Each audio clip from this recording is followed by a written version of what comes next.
What would you say the probability is of a child taking on the characteristics of an adult? If the father, I keep using the father because I'm a man. That's why I use the father. It could be father or mother, but a Yeah. father not, you know, behaving well, treating the mother poorly, or having low Mm. self-esteem, high ego.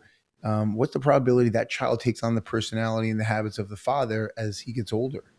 Well, children need therapy too. They Mhm. need therapy so they can sort things out, so they can be free to express feelings about their parents that they Mhm. may not be able to tell each parent about. So, in other words, if a child feels conflicted about telling a mother, well, I hate daddy because he says this to you and that, because he doesn't want to betray daddy. But Right. he also doesn't want to talk about mommy because he doesn't want to betray mommy. So the idea of getting therapy for children is very important because it gives them a neutral place to go speak about their Mhm. feelings Mhm. about mommy and daddy. So they can sort through what are the good aspects of mommy and what are the bad aspects of mommy, what are the good aspects of daddy and what are the bad aspects of daddy. So they can integrate. So Mhm. they don't have to love one and hate one, which is called splitting. So they can actually integrate the good and the bad of each, right? And ideally, as an amicable divorce, as a child healthy divorce, that's what you want to do. As a Mhm. parent who may not like the other parent, you have to try to remember what's good about that spouse because at some point you liked that spouse. At some point you loved that spouse. Otherwise, you wouldn't have had children together. And you have to dig deep into your memory, your emotional memory, to come up with the good of that parent that Mhm. you can share with that child. And Mhm. it's really hard because if you're really angry at someone, you're not digging for the good, but you need to dig for the good because you need to help your child to accommodate to the fact that maybe daddy is an alcoholic and daddy does act emotionally dysregulated and erratic and is scary sometimes. Mhm. But daddy wasn't always this way. Daddy is also a kind man. Daddy is a vulnerable man. Daddy loves to play.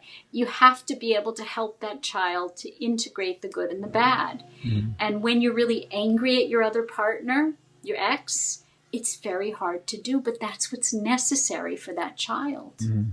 Mhm. Understood. So, I mean, I know this is going to be a reoccurring theme, but the stability is hugely important. Uh, Emotional yeah. security and stability is so much more important than fairness. It Okay. is the most important thing to focus on when it comes to a divorce.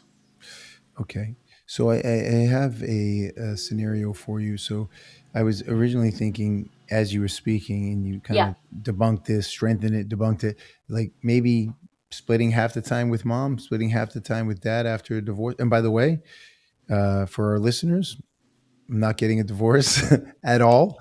My excuse me, my wife is incredible. She's a gift and great mom, great wife. Let's just leave that there. Um, the child, is it at a certain age? I don't know. Is it 3, 5, 7, 8? Mm-hmm. Let's say the child was with the father, then the child spends a little bit of time with the mother, but let's call it 70-30. Is it necessary to flip that and make sure it is 50-50?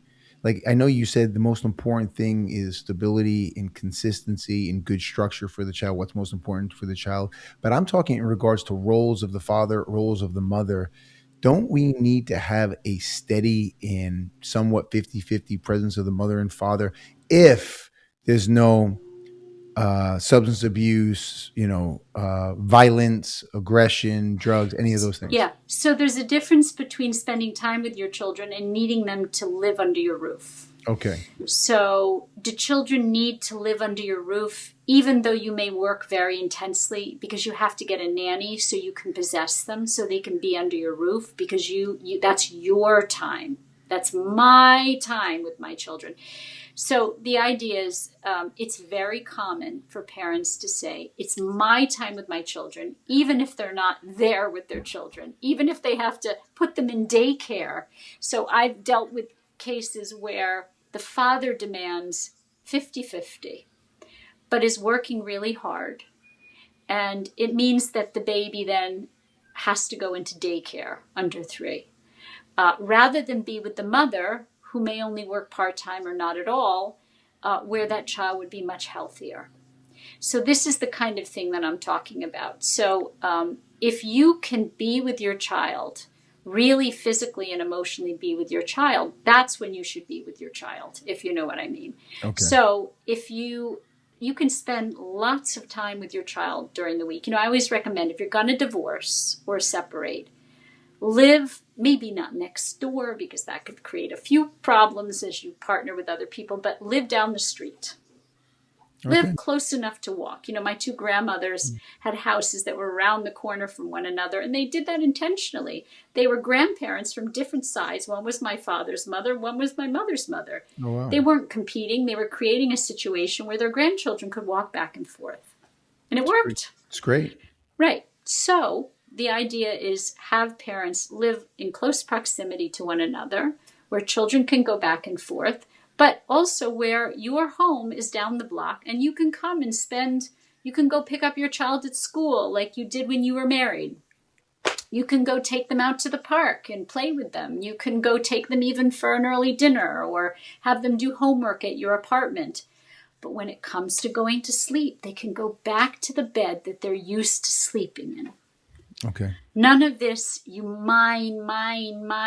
They have to sleep in my house, right? Because I think if you can sacrifice in those years, so you say what's better for that child is to have consistency, reliability, dependability, stability in terms of where they live. And then on the weekends, they're yours. On the weekends, you pick them up from school on Friday and you get them Saturday into Sunday morning. Right. And so, I think the concept is separating weekends from weekdays is much easier in children's minds because it's already separated. In their minds, it's already a different thing. They're not doing homework on weekends. They're playing on weekends. They need that stability. To be able to process what happens during the day at school. They need to come home to their primary attachment figure, whoever that is, and process that. But then can that other parent spend as much time as they want? I mean, I believe that fathers should be very involved in terms of spending time, but that's different than saying mine. Okay. That's it's very clear. Thank you so much. So one of the best cases that I worked on, the healthiest, was a father who understood that his children were very attached to the mother. And he made the accommodation, and he said, I'm going to let them live with their mother during the week, and they'll come to me Friday through Sunday morning. And one of the children was not ready to go to his house on weekends. She was too little. She didn't want to go. And he said, that's okay.